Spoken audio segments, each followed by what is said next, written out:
As an abused child, one of the biggest challenges as a grown-up, I'll differentiate that from adult.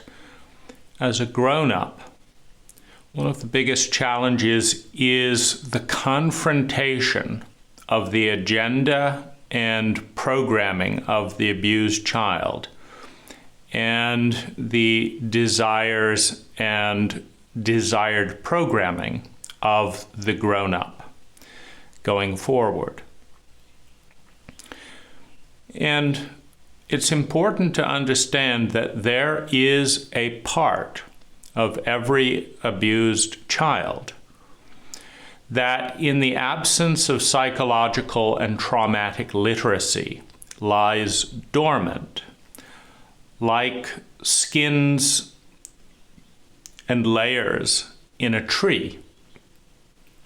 A 100-year-old oak tree has within it the pattern, the record of the weather at age 1, at age 2, at age 3. If that tree is struck by lightning at age 4, the scars and deformation in the pattern are recorded in year 3, in year 4. And as year 5 comes around and skins that wound with a new layer, the wound, the imprint, positive and negative, is reflected in later years.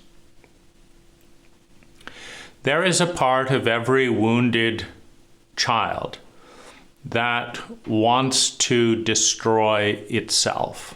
There is a part of every wounded child that wants to destroy the system of abuse that caused its wounding, that wants to confront and fight the system responsible for its wound. There is a part that wants to be hurt. There is a part that wants to hurt. And while it's not hard to understand or not hard to grasp this fact if one studies the literature and the statistics around abused children, it can be valuable to understand why.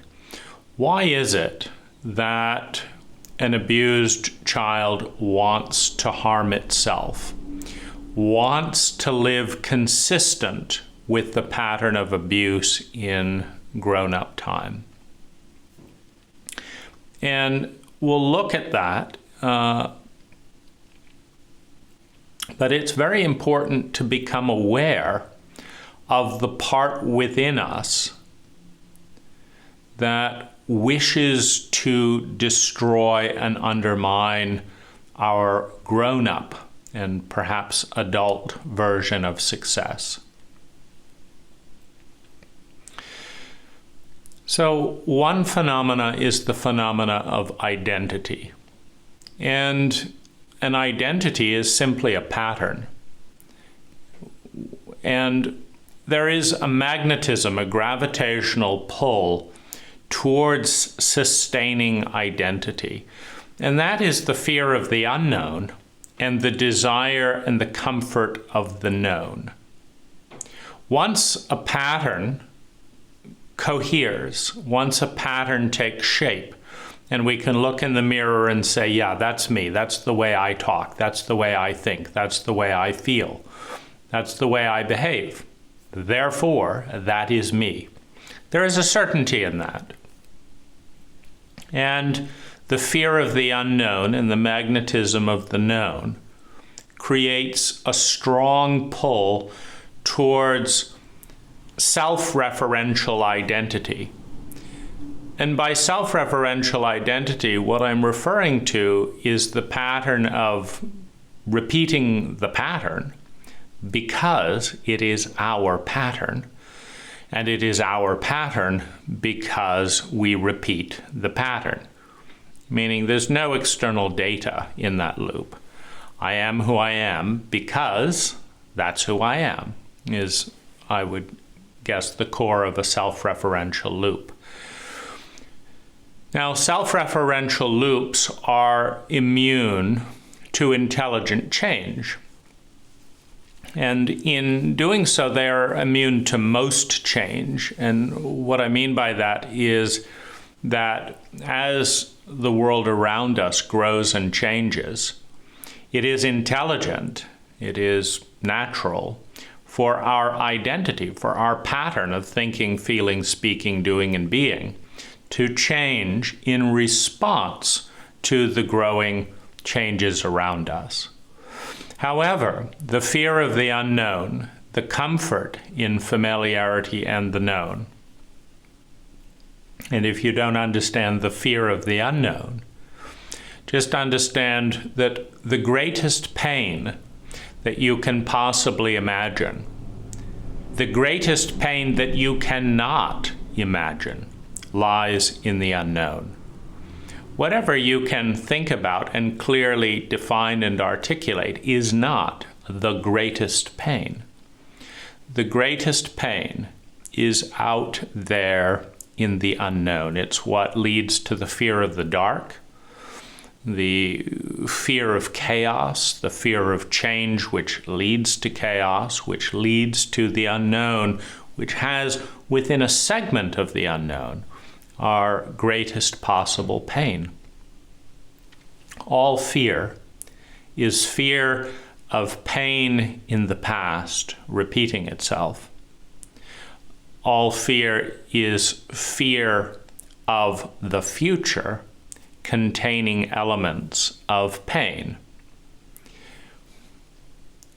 The greatest possible pain in the future lies in the unknown. And we've all experienced enough known pain to understand the soul-crushing nature of pain and the strong drive to avoid more pain.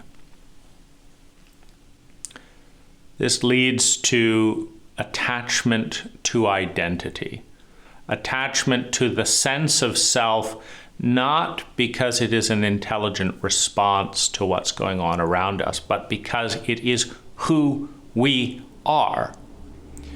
The obese American drinking Coke and eating apple pie with cavities and growing kidney and liver problems is not eating apple pie and drinking Coke because it feels good. It, in many cases, feels sickening. They're not doing it because it's intelligent. It's the most absurd thing imaginable on the continuum of sustainable well-being to say, well, every pound that I gain and every amount of sugar that I sustain makes me feel more sluggish, more self-loathing, carry around more weight every time I move, adds to my complications of health and this and that and the other. But I think I'd like to have another bite for my future, for my well-being over time. Or, no, we're not talking about intelligence. But if my identity is of someone who hates themselves, if my identity is someone who has no willpower, if my identity is someone who is fat and will never amount to something, then eating that extra slice is consistent with the identity. And because it is consistent with a known identity, it fends off the deeper fear of the unknown. And it reassures me that I am the person that I am because I'm doing and saying and thinking and feeling and being the same way that I was yesterday and the same way that I was before that. And I think in many cases, the battle with the unknown is assuaged with the equation. If I keep thinking, feeling, doing, saying and being exactly what I did for the last 5 years, then I'm not going to change. And if I don't change, then I will have less confrontation with the unknown. However, if every morning I wake up and do an intelligence audit and say, yesterday I thought, felt, spoke, and did, and looked in the mirror and I was like this, but today I'm going to iterate and I'm going to do something new that I didn't know before and didn't do before and didn't think before. Well, that increases the ratio of change. As we change our relationship with reality, we change the reality that we experience. And, this is just basic physics. If rather than looking down at the ground and avoiding eye contact, which we've done for the last 10 years, we look people in the eye and say, "How lovely to see you, ma'am. How very nice to see you, sir." There will be a change. Now, what is the likely change? Well, we don't know because we've never done it before. Some people will say, "Well, it is a nice day. Thank you so very much." And other people will say, "You're weird." And other people will not know how to respond because they are trying to be the same way they have always been. And now you're changing the rules because you're not the same anymore. And now they have to figure out a new way of being, but they don't want to change. So maybe they'll get rid of you. Maybe they'll walk a different street so that they can stay exactly the same and not have to confront any change in themselves because they don't know what to do in response to that. Some people will say that's weird and think, well, that was a pleasant experience, but I'm glad I escaped it. Unscathed, my identity was not adjusted in any form, but I did enjoy it while I was criticizing it. And so there's all kinds of things, but you don't know with these things. You get up one day and suddenly it's a little bit different. This, by the by, is a good remedy for depression.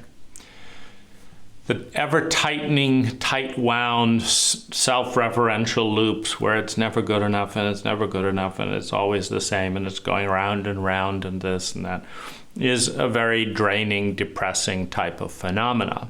When you get into costume and decide that you are a hugging bee, for example, there's nothing stopping anyone for doing this, and it could be an intelligent change. We tend to be hug deficient in our culture. Number one, that's what the data suggests. Hugs tend to improve happiness if they are 7-second hugs or longer. That's what the data says.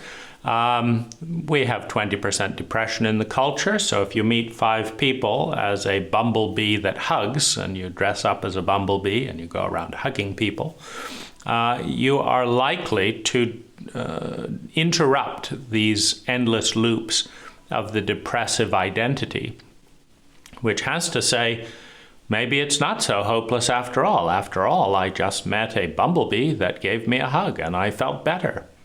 If that's all it takes, maybe there's another way around. Maybe there's another option.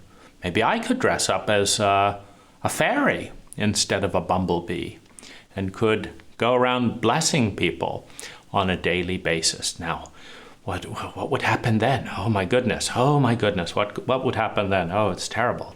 Things might change. What would the neighbors think? Oh, let's get depressed again. Nobody's going to bother you if you are depressed. And you know exactly what it feels like because you felt that way before. And so there is this strong magnetism towards self-referential identities that have minimal intelligence associated with them, but manage to get us through survival from one day to the next. And the abused child has an identity of being abused. Why do so many abused children grow up and find an abuser that is very similar in energy and tone to their parent who will abuse them exactly as their parents abused them? Why? Well, it's very comforting for a traumatized child to know that they can predict the future by creating it. And the future they know that frightens them the least is the future they know, and the future they know is of abuse. And so they know exactly how to be abused because they've already been taught that by their parents. And so they can just go out and be abused again. And again, it's wonderful because now I know how to do something, and I don't have to change, and most importantly, I don't have to face the unknown. So this is one of the variables in abused children reenacting the abuse. Now, it's not done consciously, it's done instinctively. I feel terrified. I don't know what it is, but changing this identity, changing my thought, feeling good about myself, it's just terrifying. Why? What's the fear? The fear of the unknown. Fear of losing that familiarity. So I'm just not going to do that anymore. I'm just going to come back and be here. So we have one variable there. I had that variable come up when I sat down here because my normal identity is I'll comb my hair before I sit down in front of this camera. And my normal identity is I'll wear a sweater or check my shirt. And so there's a little bit of discomfort, like you're not combing your hair, you're not shaving, you're not, you're in your kind of casual work clothes and all that. What could happen? What could happen? It's like, I don't know what would happen. Could be good, could be bad. Ah, my goodness, what is it? And there's this anxiety about the unknown. And the tendency towards depression, suppression, oppression, pressure, depression, that tendency is to say, no, we're not going to do that. No, there might be something. There could be something that goes on wrong, even though I can't figure it out exactly. We're not going to do that because of this. We're not going to do that because of this. And we're not going to do this other thing because of that. My goodness, and then nothing will happen. Well, the depression identity is part of the wounded identity. It usually comes in perfectionistic households where there wasn't enough love and where you, the child, was blamed for this because you were not perfect enough. So you feel the incredible starvation of not being loved desirably, and then you are told that the reason we are filled with love and we are wonderful parents and all of this, but unfortunately, you are not a good enough 6-year-old. We'd love to love you, but you're not good enough, unfortunately. Therefore, we're going to hurt you. We're going to punish you. It's like, oh my gosh, I didn't understand. I didn't see that one coming. I thought when I ran over and was excited and hugged Mom, I didn't think she would slap me and say, don't get my sticky hands on her nude dress because of her important meeting. I didn't see that coming. Oh my gosh, so terrifying, all these unknown mistakes.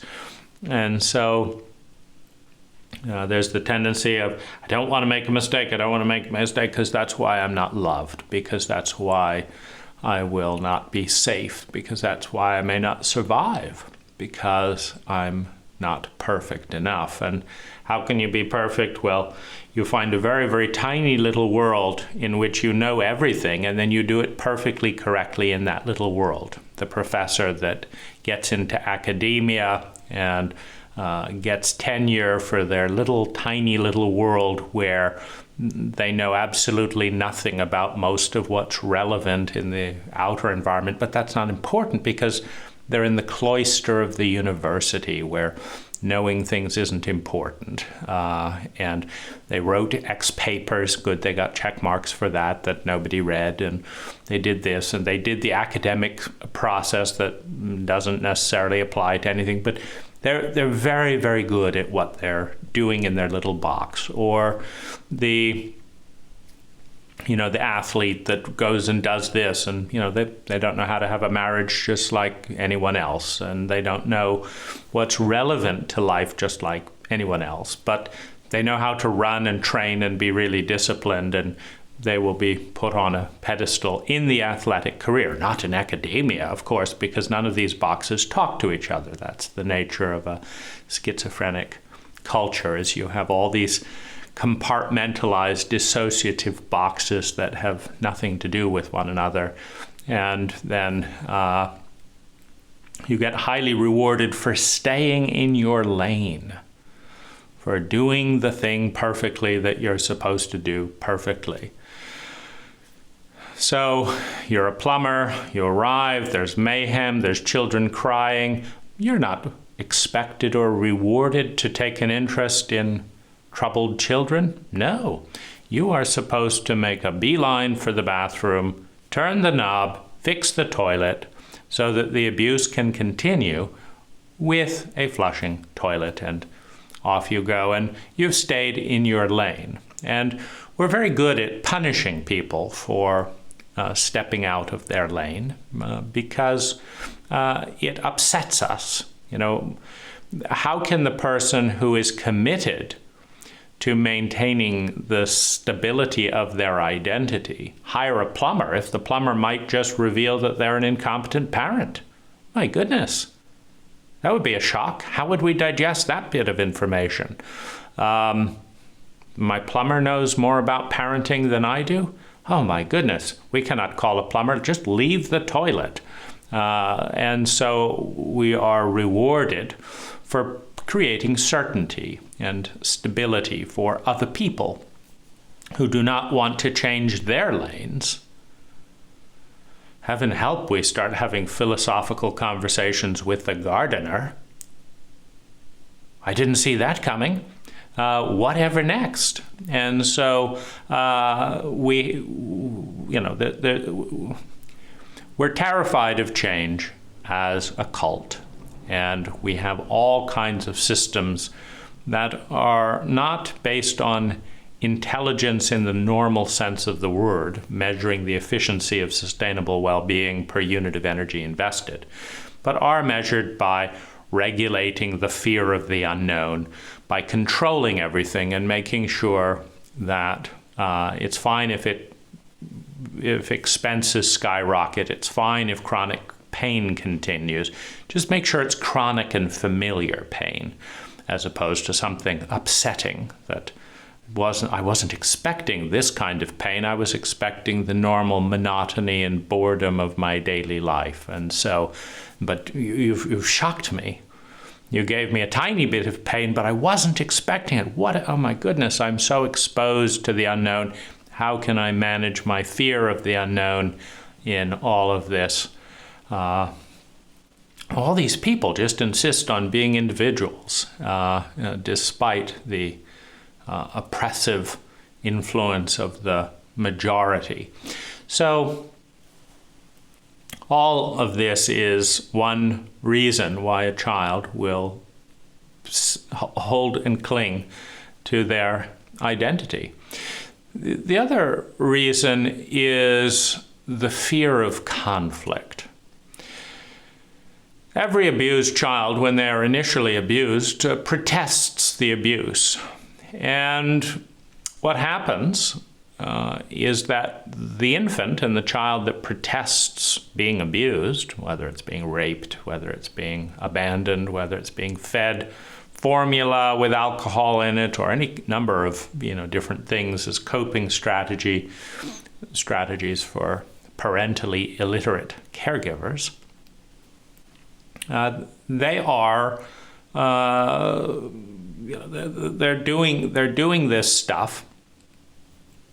The infant screams, the child kicks, no, I don't want it. And in cases of high dysfunction, this does not lead to a reassessment or a reattunement or a readjustment of the relationship. Rather, it leads to an escalation of violence. How dare you talk to your father that way? Hit him, right?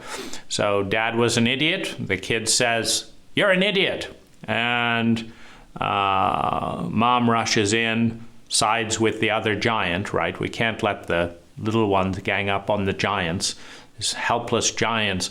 Mom rushes in, slaps the child in her own programming. She's been learned that dad hits people who abuse them, and that she needs to attune to that and accept her own beatings, and also that she will be favored by the bully in the house. If she rushes in and beats the little one, how dare you talk to your father that way, as the expression of the externalized abuse in herself. Because after the abused wife, and we're just using stereotypes because we are so committed to familiarity that we will actually follow stereotypes. Meaning we are so committed to avoiding chaos and fear of the unknown that even if men would like to be more feminine and women would like to be more masculine, they often don't, just because it would upset everyone so much. And so stereotypes holds a fair amount of sway. Men are primarily responsible, for most spousal violence, at least external violence, because women are masters of internal violence, the endless nagging, the shame, the how can we make you feel absolutely wretched so that you want to die, so that you're absolutely worthless? How can we twist the knives and sigh and glance and look at you with contempt and all of these things that, like, how can we torment you into, an apoplexy of rage and then look shocked when you hit us because, oh, that's outrageous, you're so cruel and so unkind. But, the cruelty innate in a dysfunctional and incompetent relational structure, because with incompetency comes high levels of pain. So if you have an incompetent partner and you are an incompetent partner, you're going to cause large amounts of pain to your partner, and they will cause large amounts of pain to you, and you'll cause amount of pain to yourself, and they will cause large amounts of pain to themselves. That's the symptom of incompetence. And it's not like, oh my goodness, where did all these incompetent, relationally oriented people come from? My goodness. Couldn't have anything to do with refusing to teach a single hour of relational competency in school. Oh no. People are supposed to just magically buck thousands of years of cultural stupidity and become, miraculous relational partners. So, but within a stereotype, the woman is not supposed to be aggressive, so she'll just torment and stab and this and that, the other. And the man is supposed to be macho and this and that, so he'll hit something, the wall, stomp out of the house, slap the woman, tell her to go fuck herself. How crude, right? And so these little torture cells continue in their various ways. And so stereotypes do play a role, and because women learn from their mother, how to behave in this and that situation, and fathers learn from their fathers that this is what it means to be a man, because we're not going to teach you about that either. It would be too intelligent to teach you a single hour about what being a man is in school, or what being a woman is, or what it could be. Not what it's been for the last 1,000 years, but what could it be? What could you be if you reinvented masculinity and manhood from scratch? And let's do experiments and see how it interacts, and see how upset your parents get when you arrive home changed, unexpectedly, out of their control, in their panic of the unknown. But the other, phenomena is one of shame and punishment. In a shame-based sociopathic paradigm, if you make a mistake, you are punished. That's just the way it goes. In a shame-based sociopathic paradigm, first of all, there is scarcity and high levels of pain. Secondly, the scarcity and high levels of pain is correlated with mistakes. Oh, you were supposed to go out and harvest the corn before it rained. You didn't harvest the corn before it rained. Therefore, their corn is all rotten. Because the corn is all rotten, none of us have any food. Because the corn is all rotten, we don't have any money. Because we don't have any money, we have to sell the farm. Because we have to sell the farm, we have to face the unknown. And I hate you, you son of a bitch. Why the hell didn't you harvest the corn? And so you have incompetency.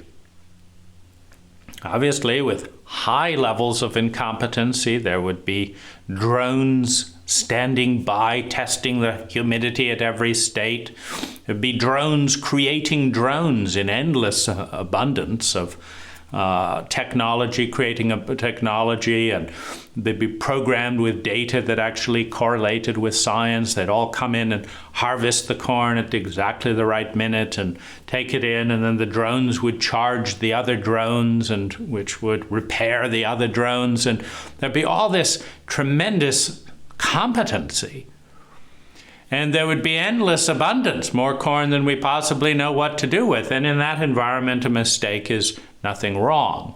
But in very low levels of competency, mistakes lead to lots of pain, often downward spirals.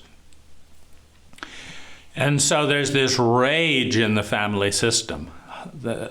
Who made the mistake? Who made the mistake? You know, we're barely scraping by, this and that, the other. And what? You thought it would be interesting to put a screwdriver in the tire of the tractor? Oh my goodness. You know, hit this 6-year-old. Hit him. You know, one of these days he'll grasp, you know, what a big deal it is. Hit him, throw him in his room, beat him. How dare this 6-year-old ruin our lives? You know, and so in low levels of competency and high levels of pain, you have tremendous levels of fear. And what do you fear the most? The unknown, chaos, any, you know, slight thing. And this poor 6-year-old born into this incompetent world, you know, is expected to get, you know, don't change, don't do anything new, don't touch anything, says mom and dad, the paranoid, incompetent. And, oh, it's so much to absorb for a 6-year-old. But, you know, once you finally got, don't touch anything, what? Or you'll die, we'll hate you, we'll beat you, we'll traumatize you. Well, you're not going to just go out and suddenly grow up into a person that embraces change. You're not going to say, oh, I would love to touch something new and have a new experience. And what happens when we do this? And what happens if we do this? Why do we have to build 3,000 square foot homes? What if we had 100 square foot homes and had delivery services, right? Just lay in my 100 square foot home and I have a poop delivery service and a food delivery service and a drink delivery service, and all that money I was spending on all that 3,000 things, I've now got everything catered. Or what if I deliberately make life uncomfortable at home, so I go off and explore new things every day, and I just have my little 120 square foot sleeping area. But then I go out to a different dinner, and the mortgage that I would have spent on my $3,000 home, my $600,000 house, is nothing. I don't have a mortgage. I have a tiny little bit of land, an electric bicycle, a solar-powered recharging the bicycle, and then I have to go out for anything interesting. So I'm always out, and I don't have a TV at home, and I just go out and have adventures. And all that money that used to go to paying the mortgage and this and that and the other, I'm spending having adventures or having free time, going out and painting. What if we did that? We can't do that. We can't do that. The whole world would come to an end. No. My goodness, you don't understand. You have to go into debt. You have to work a job that you dislike. You have to work 50, 60 hours a week initially. It'll get better later when you can torment your employees, having gone through the process of being tormented. But bear with us. You got to do this. Got to get huge mortgages, but you'll get tax benefits. Don't worry. You'll be slaving away for this thing, but you'll get tax benefits. what do you mean you don't want to pay taxes and want to go off and do? No. You think you could live within the exemption amount of, $24,000 for a couple of tax if you just did painting and this and and didn't have to pay taxes in the first place? No. You have to make very large salaries. And then you're going to get a very big tax bill, but your huge house will then offset the tax bill. Just trust us, we're all doing it. Don't be different. So you realize your entire government, your whole country is in a panic that you might actually be a unique human being. Fine, if it's really that important to you, I will just stay in my lane and do what I'm told so as not to upset everyone. Because if I upset everyone and my regressed, repressed, terrified 6-year-old will expect to be killed, expect to be hated by mom and dad, and it's just too much, so we'll just try and make everyone happy. And so you have this pressure here. In shame-based, pain-based, sociopathic cults, anyone who makes a mistake gets punished. Now, you're the parent in a dysfunctional cult who does not know how to parent, let alone live your own life. And you have a child.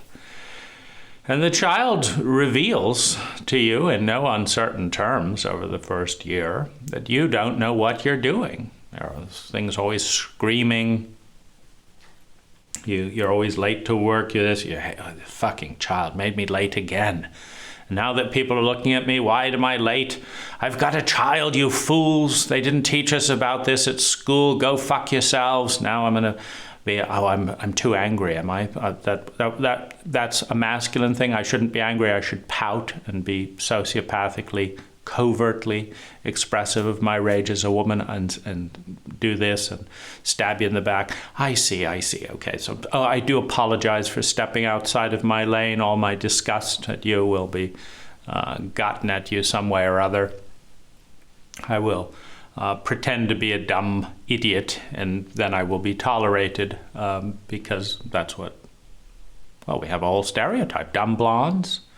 It'll fit very nicely, and I'll be a dumb blonde, and I'll get accepted. I won't upset anyone by changing anything too much. And so you have your little dynamic. But you're a parent, and you're in a sociopathic paradigm where people who make mistakes get punished, and you're making tons of them. The trouble is, if you punish yourself that much from all those mistakes, you will not be able to function, because you'll be so busy punishing yourself, and in all that pain, it'll be very hard to get anything done. And so parents come up with these brilliant strategies of punishing their children by blaming them for their own ineptitude, because they discover this amazing power dynamic. They can tell the child these outrageous lies. A mother can say to their father, or the mother can say to their son, "Your father." You see, there's an outrageous lie there. You know what's coming. It's not going to be good, right? Your father. So this poor guy has apparently done another stupid thing. And because it's a horrible, stupid thing, it's not my husband. I'm not going to take responsibility for not taking birth control. I'm not going to take responsibility for choosing this man out of all the billions of men out there I could have chosen, or getting married instead of being single. I'm not going to take any of that responsibility. Instead, I'm going to blame everything that this equally insane man is doing on you, the 6-year-old. Your father! And then you proceed to list how dumb and da-da-da-da. And it's like, oh my gosh, I'm sorry. I should have picked a better dad for you. Not, and the outrageous lies, of course, the 6-year-old can't pick. Mom and dad both had to agree to get drunk and conceive. The 6-year-old didn't agree with it. Didn't have a choice.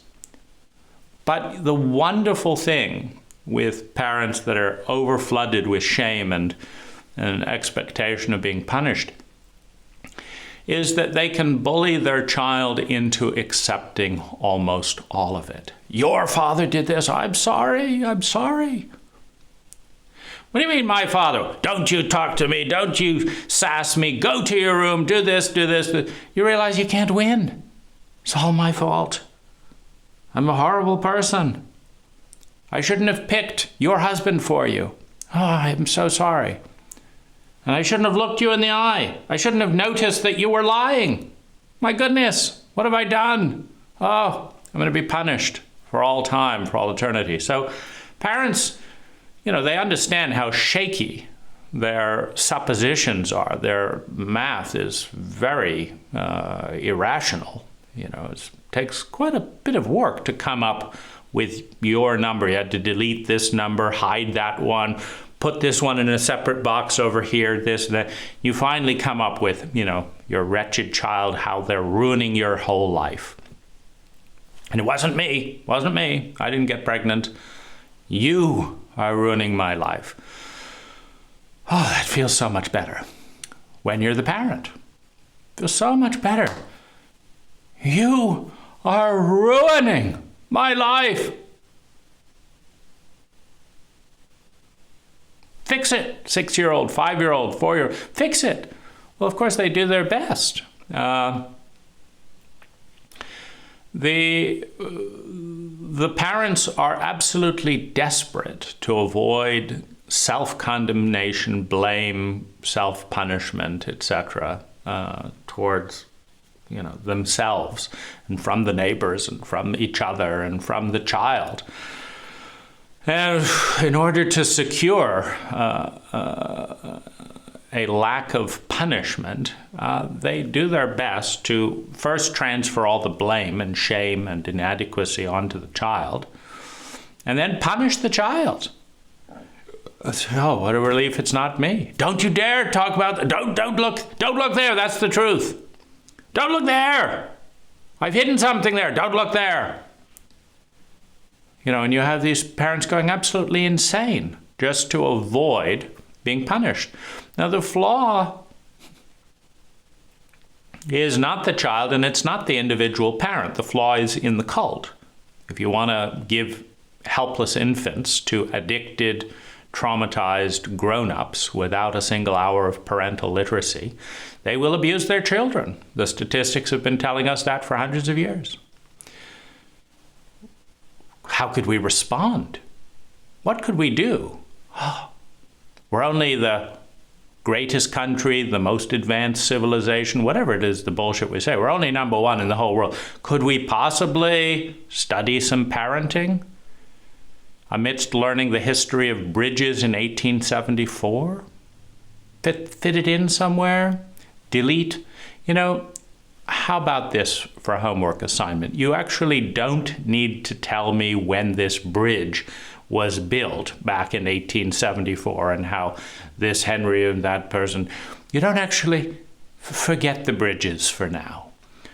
How about you study a little bit of trauma and teach us at school what we don't know because we'd never studied trauma when we were children? How about you study traumatic literature and educate us, the grown-ups, on how and why we don't know what we're doing? That would be a popular subject. You think the kids would skip school on that one? It's a little bit more relevant to their well-being. It might make them a little less suicidal, heaven forbid.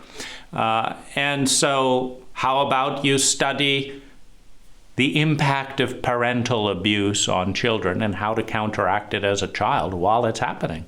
Could be an interesting topic. Probably get full attendance. Probably get great essays. Not that the teachers wouldn't tear them to shreds as they reveal their own incompetency, but still we might get a little of light and information coming through. So we live in a sociopathic, shame-based cult where people who make mistakes are punished and shamed. And so the one with the most power, the government, the political leader, the parent, the teacher, does their best to transfer all their fears and anxiety onto those who have the least power, the children. And most children understand this very deeply, that the parent is desperate to like themselves, and that if they will only lie and pretend to the parent that the parent is a wonderful parent, that they will be liked. Oh, thank goodness. Thank goodness. Here I was thinking I was ruining your life because I don't know what the fuck I'm doing. And you say, I'm a wonderful parent. Bring me another beer, but you can, what would you like for dinner tonight? Would you like sugar and pancakes? How can I get away, brother? You don't say I'm a good parent, you know. Oh my goodness, how wonderful it is to hear the sweetness of my children's lies. Of course, how wonderful for the child to actually be treated pleasantly from time to time on condition of bribery and lying. And so the child, comes out and learns that it's all my fault. I do apologize. It's all my fault. My wife does this all the time from her upbringing. I say, why did this happen? She says, oh, it's all my fault. She's 7 years old. You know, so she says, oh, it's all my fault. And it's like, no, it isn't. How's it all your fault? What did the garbage man's arrival date have to do with you? What does the legal system have to do with you? How is it all your fault? But plenty of parents reward their children, their spouses, their whatever, their wounded inner children for blaming. Plenty of grown-ups listen to their own inner 5-year-old and say, you stupid thing in there, get it away, that it's all your fault. And the 5-year-old says, yes, I know, it's all my fault. I'm a bad boy and I deserve to be punished. Inside, outside, all around us, this is the dynamic. Now, contracts of abuse, contracts of shame get signed in this kind of horror minefield of incompetence, and children agree to take on that it's all my fault and they will be blamed and punished. But the parent will let them live, the parent will grudgingly give them this or that, or the parent will need them. Children need to be connected, and if the parent desperately needs them, to punish them, because they've got to transfer all that hostility to someone, and the child is the one that won't fight back. So they desperately need to rage at someone. You know, the terrified executive that rushes home to their spouse who desperately needs someone to shout at. And they can't shout at their boss, and they can't shout out at the neighbors. There'll be too many consequences. Only the closest one, the abused child, the spouse, whatever, will listen to all that raging. And so, I need you. I would go crazy if I didn't have someone to blame and dump all my problems on. And so, the feeling of security that this gives to the child, oh my goodness, they need me. Every time they get filled up with horrible pain, they've got to come and find me. They've got to dump it all on me. They need me. It's wonderful. You know, it's like, finally, I'm needed for something. And they'll let you punish me, and then you'll feel guilty, and then you'll give me something that I need. And so that's the deal there. And so you need me to be dumped on, and then you need to make it up to me. You need me in your life so that you can do both of those things and still feel good about yourself. And here I am. I'm the one that is dumped on and then made up to. And that's my identity. That's who I am. But also I'm loyal. He needs me. He needs to shout at someone. What will he do? Where will he go with all that pain and fear if he has no one to shout at? Where will he bury this? What will he do? Poor guy, he needs me. Out of sympathy, out of love, out of loyalty to the abusive dynamic, to the system, to the parent, to the spouse. He needs to punch someone and rape them and this and that and the other, and then he feels better. And he feels better. And I'm the one who fulfills that need. So, for all these reasons, the loyalty of the abused child, the fear of the unknown, the conformity and protecting everyone else and their fear of change. It's fine that little girls are being molested intergenerationally. Oh, no problem. It's fine that people are being stalked by the millions in terror and nobody is doing anything about it. These things are fine. They've been going on for hundreds of years and thousands of years. Just don't upset the apple cart. But a bumblebee dressed up as someone who would hug you? My goodness. What an outrage. Whatever next? Butterflies that give you drinks? We can't have this. It's a public health. Shut them down. Shut them down. This has got to stop. It's chaos. It's anarchy. We're getting healthy. We're getting intelligent. People are enjoying themselves. They're casting off their depression. My goodness, what will the world come to? Shut it down. Punish them. Maybe they'll learn their place again. And just get that this is not the way things are done. So, for these reasons, the abused identity that is internalized into every child stays there fulfilling social and societal functions,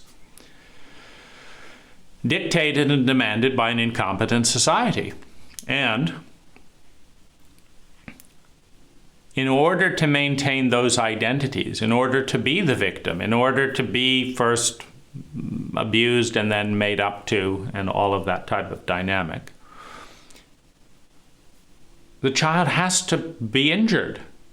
Because if the child is not injured, then how are you going to make it up to me for injuring me? And if this isn't the case, how's this other thing going to happen? And so you have this dynamic, you have this loyalty where the 5-year-old, the 6-year-old is terrified of losing their identity. And suddenly what? You're going to create millions, you're going to have lots of friends.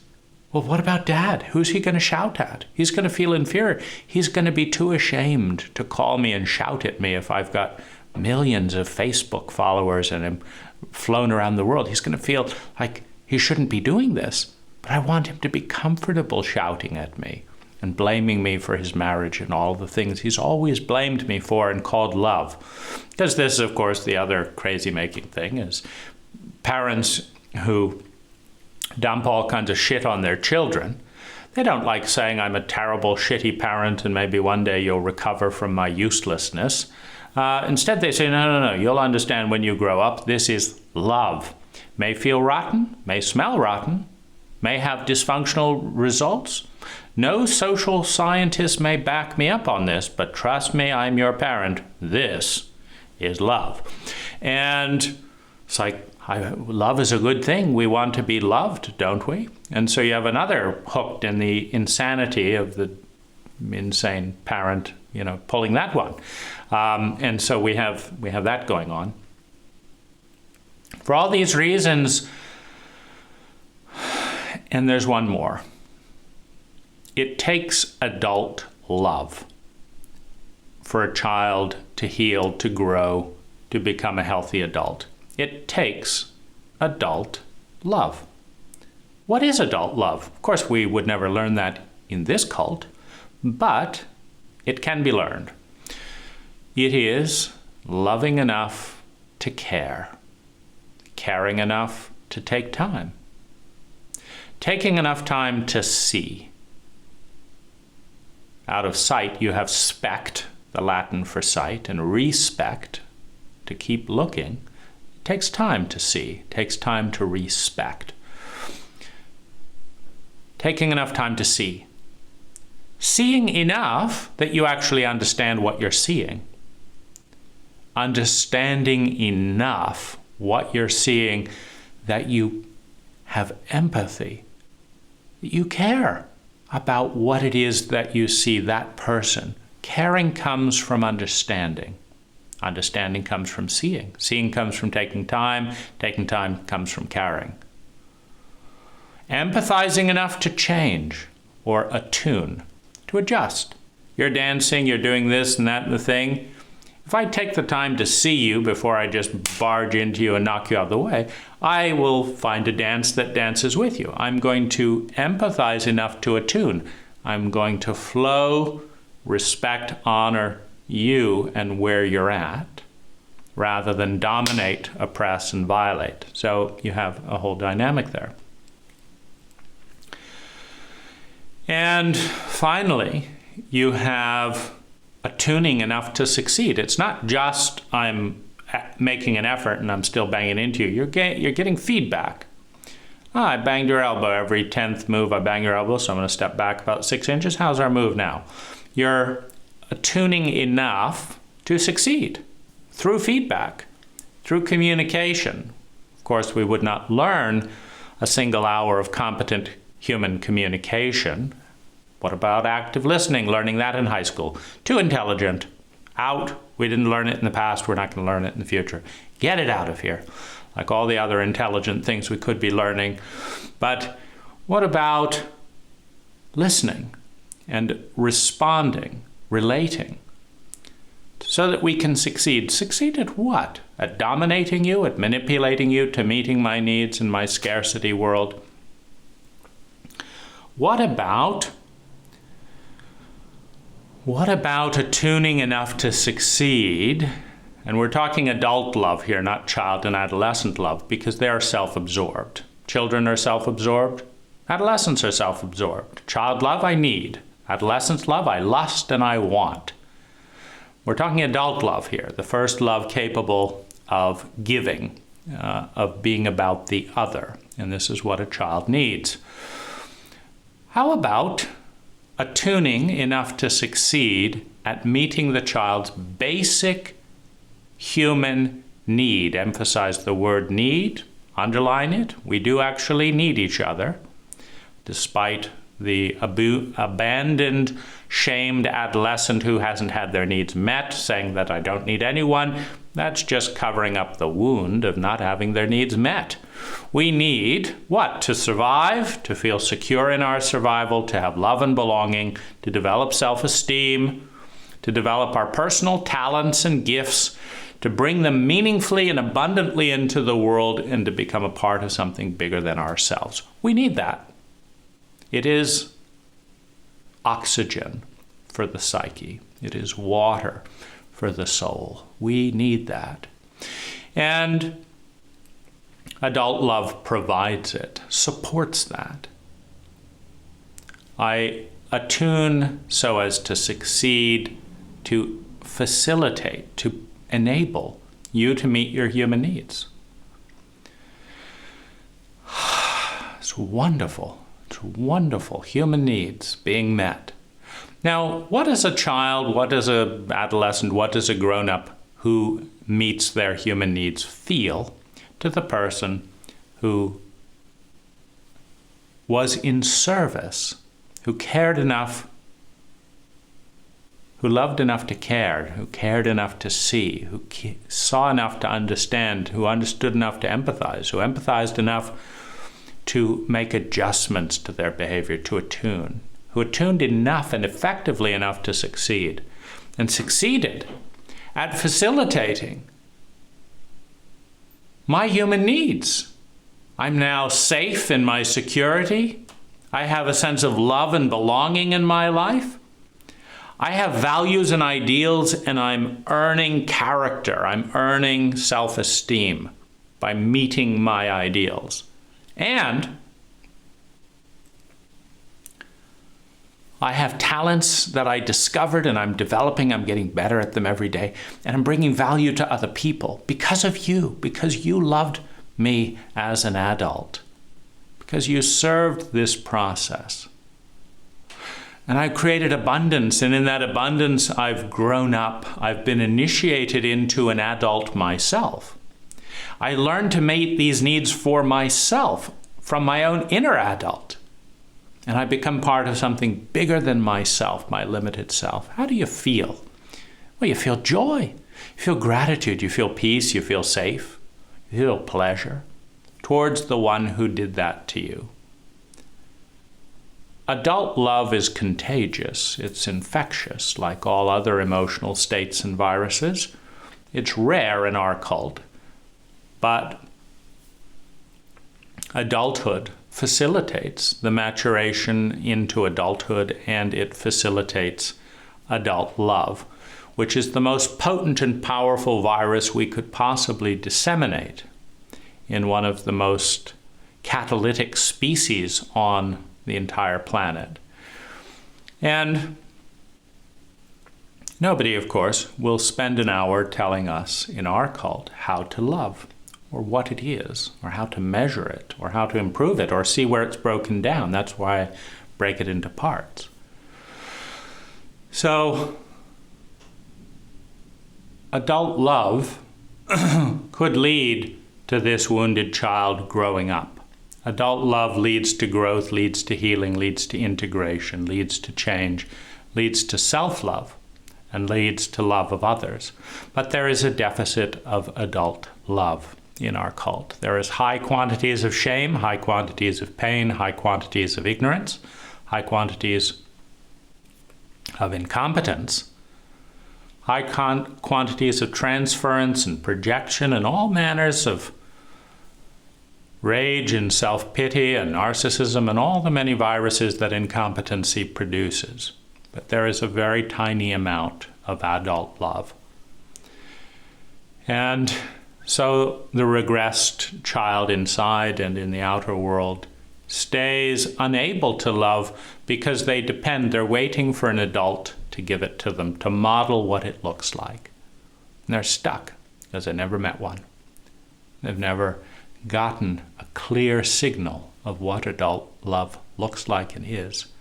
And they've gotten so much noise and so many lies pretending and saying what it isn't. The wounded child protects its identity by living in the wound, by finding abusers, by believing the wound. And there's also an element of certainty, because it's almost impossible to take the trauma and dysfunction of our culture in a highly volatile and uncertain state. It's almost impossible. Up and down, feeling at effect of everyone else. And so the adolescent period of an abused child moves towards certainty. I'm never going to amount to something. I'm never going to love again. I'm never going to trust him. So they create certainty in the dark shadow effect that is not provided in the light and effective way. I'm never going to do this. I'm never going to do that. And they've got certainty now. Well, if you try and love that persona, that wounded thing, and they're committed to not being loved because they're never going to be loved, they feel scared, and like you're penetrating their defenses. And so they're going to fight to keep love out. They're going to fight to keep pain and truth, and don't get near me. It's ruining my solidity, my certainty that comes from my extreme statements of this is how the world is and it's not this, my extreme adolescent black and white statements that this is how it is and that it has to be this or it's nothing and this. You try and blend and open that up, and the adolescent doesn't know how to deal with complexity and doesn't know how to deal with love or be loved or love. And so it will defend the change. You try to help someone, get away from me, get away from me. No one helps anyone in this world. Well, can I give you a tulip? What are you up to? What are you up to? Can't let anything in because it's threatening the certainty that the adolescent engineered for themselves through bottom line, black and white statements that help them cope with the volatility and feeling completely out of control. These parts exist within each one of us: the abuser, the wounded adolescent, the wounded child. The wounded adolescent, the wounded child will try to destroy the reality and will continue to do so until an adult in us shows up to offer them love. Where's that adult going to come from when we've never met one, when it's not been modeled? And so this is in many ways the crisis of this tumble type dynamic from one abuse cycle into another to another with excruciating amounts of pain. This is the crisis. How do we respond as adults to all this pain?